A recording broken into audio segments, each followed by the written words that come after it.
Girl talk time! Sorry, boys, this POPlitics episode ain't for you. You have been warned, but send it to all the women in your life. It could be life-changing for them. Girl talk.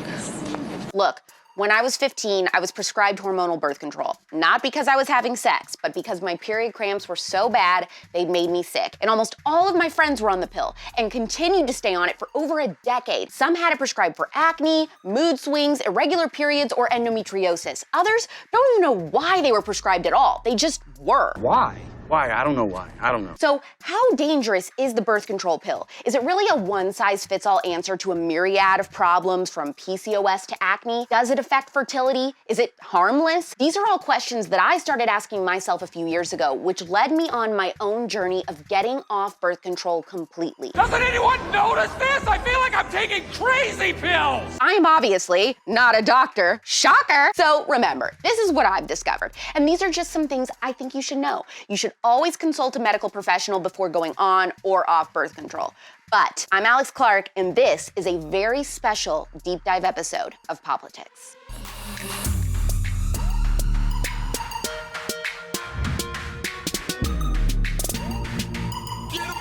In my life, I've been prescribed multiple versions of birth control and even tried NuvaRing. Why?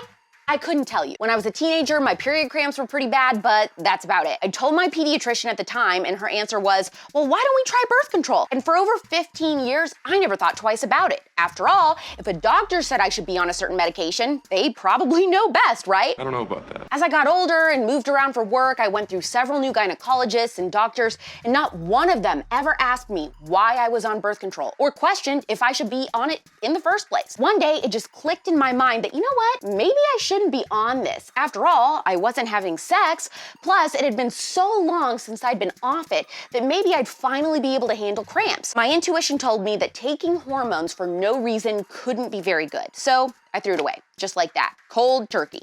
And I guess I wasn't the only one. Why are you gonna throw that all away? Over 65% of women in the US are on birth control, but the amount of women using hormonal birth control pills is going down. Actually, according to the CDC, only 12.6% of women using contraception took the pill from 2015 to 2017. That is a pretty big decrease if you compare that to 18.9% of women using it back in 2002. It'd be dishonest not to point out that part of that number can be accounted for because those women changed from the birth control pill to an IUD, implant, or patch. But there is no denying the growing movement of women who are ditching hormonal contraceptive options altogether and going for more natural options that are sans hormones instead. I think we can just be our natural selves. Great. Yeah, you know how to. Women around the world are also realizing that the birth control pill doesn't heal any reproductive problems, which could be attributed to anything from environmental exposures to your diet. The pill just suppresses the symptoms. For years, you may think that your endometriosis or polycystic ovary syndrome has gotten better, when in reality, the actual problem was never addressed, and your hormonal birth control is just masking it so you don't have to deal with it until you do. Years down the road, these women decide that they're ready to have a baby.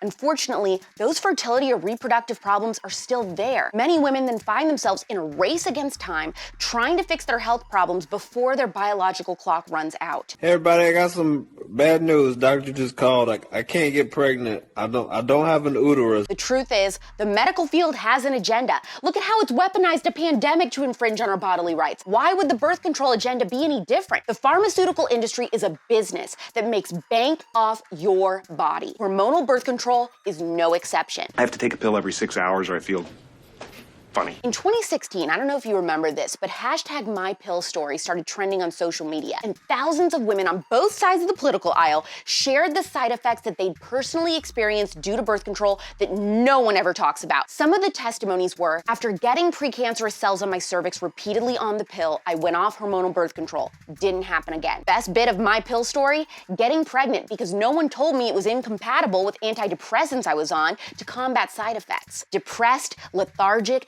disassociated, sleeping for over 12 hours a day and still exhausted, reluctant to ever try it again. Took the pill when I was 18. Cried every day for a year. High anxiety, no libido, no idea what was going on until I stopped. These women are right on the money. When women are put on the pill, we're almost never told the truth that birth control is a class 1 carcinogen, and many of the side effects include weight gain, blood clots, nausea, cervical cancer, vomiting, headaches, low sex drive, deplete our bodies of important vitamins and minerals, increase depression to the point of suicide, and more. How bad is it?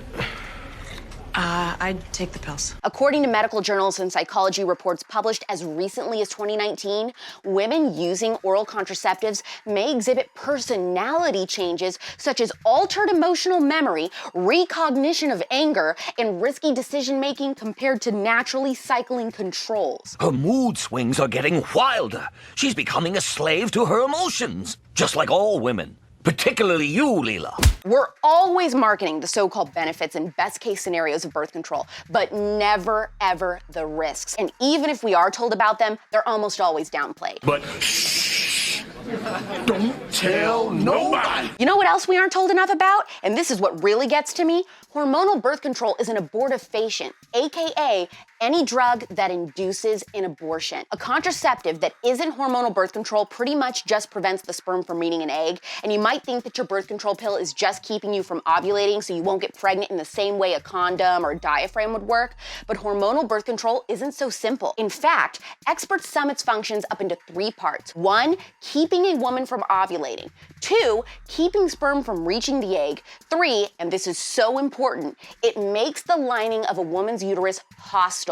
Meaning, if its first 2 jobs fail, meaning if a woman gets pregnant, the body will ultimately disrupt the implantation of a baby. Makes you really think about what exactly we've all been encouraged to put in our bodies, and sometimes from a young age. Chemical X. It takes time for our bodies, sometimes years, to fully get rid of the toxic waste birth control leaves in our systems. It's such a huge part of a woman's early years, and yet it even has the power to affect her attraction and sex drive. One study out of the University of Stirling found that those not taking the pill when they met their partners generally found their other halves sexier. Do you hear that? This can change the mans you're attracted to. He has got a great butt. So not only do you have to think of the possible side effects when taking the pill, but you have to also be mindful of how it influences your attraction if marriage is something you want while you're still on the pill. And then, as if that isn't enough, what about if and when you want to have a baby? I mean, these are the questions I feel your doctor should be asking you if they haven't already. Buddy, don't eat those.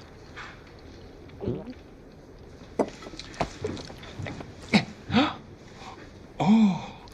It doesn't take an expert to know that we should start preparing our bodies for a baby years in advance, not weeks or days. When you get off the pill, at first your period may be irregular, but you have to trust that your body is rebalancing your hormones. Your ovaries and your brain are relearning how to communicate.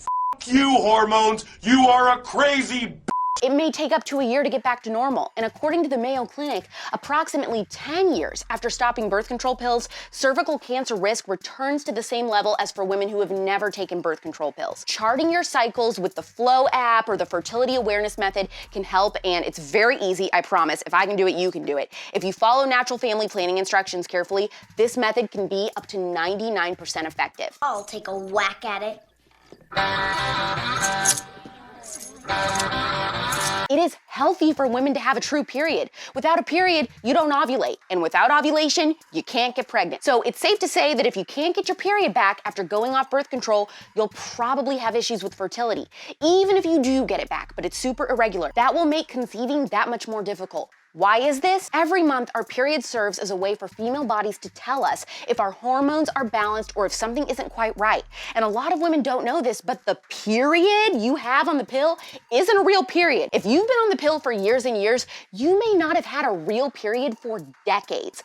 Doesn't that sound unhealthy? The period you get on the pill is synthetic. So, if there is something seriously wrong that could contribute to fertility issues later, you have absolutely no way of knowing, and it can take a long time for your regular healthy fertility to return so you can have a baby. Doctors will usually try to assure you that your cycle should get back to normal in a month or 2, but if you ask women who were on the pill for years and years and then stopped taking it when they decided to try to conceive, you'll find out that doesn't seem to typically be the case. You're having my baby, So what is the fertility awareness method or natural family planning? It's a totally natural way to help figure out when your fertile window is and when in your cycle you're likely to get pregnant or when you want to avoid pregnancy. It's a way that as women, we can be completely in control of our bodies without the influence of toxic chemicals by paying attention to our menstrual cycle, discharge, and body temperature. Hey, I warned you, this episode was girls only.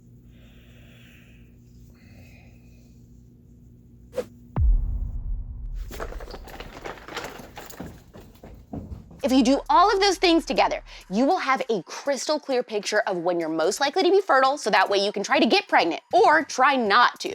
It's important to know these facts though about the natural family planning method. It does not protect against STIs or HIV. During the time of your cycle when you're most likely to get pregnant, which you will know based on your tracking app like Flow, you'll need to avoid sex entirely, use the pull-out method, or use condoms. It also may take you a few months of tracking your cycles before you become confident in figuring out your fertile time. But once you do, it can be so worth it. Your period starts in 3, 2, 1. Doing a deep dive into the harm that can be caused to the female body from birth control was one of the most important things that I learned in my 20s. And my 20s aren't even over. Hormones are healthy.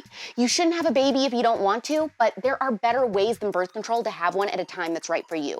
Putting fake and toxic chemicals into our bodies that destroy our natural rhythm and fertility is not the answer. Are you ready to fight for what's right?